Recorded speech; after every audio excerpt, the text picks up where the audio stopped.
فراد.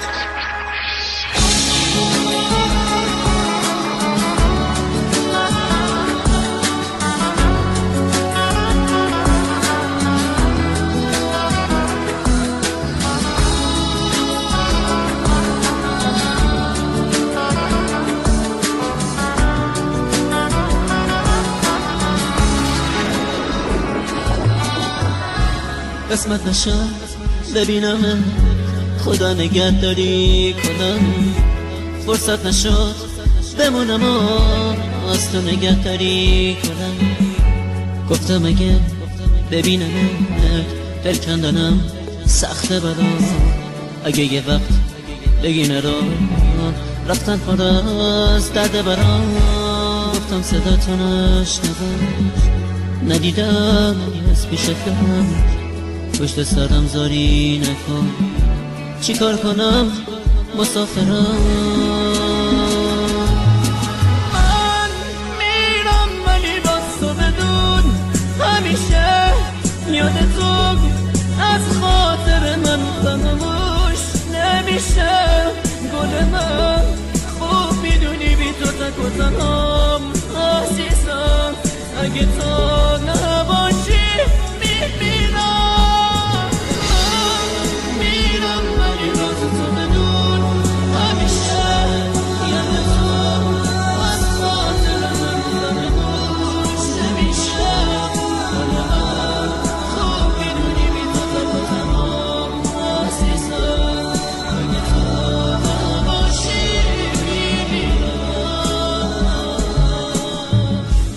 نامه رو تا تنش بخون، گریه نکن طاقت بیار، نامه رو خط خطی نکن، دو جمله رو هم دوام بیار. باور نکن یه بی وفا نامه میذارم و میرم، نه قسمت زندگیه به کی بگم مسافرم.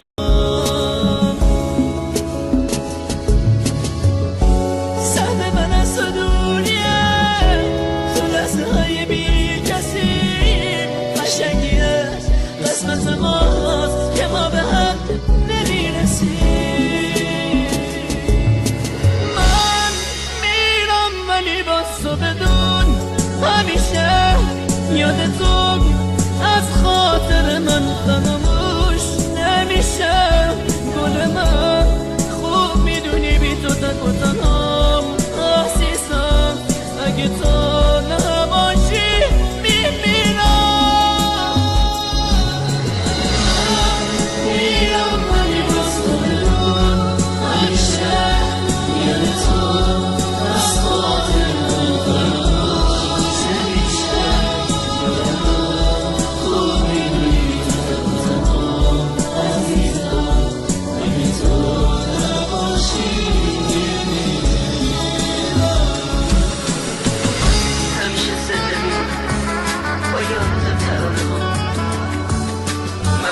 شبیه با عشقم چکیده رو دیدی تموم شد فرصت خاطر ما پیش باشه.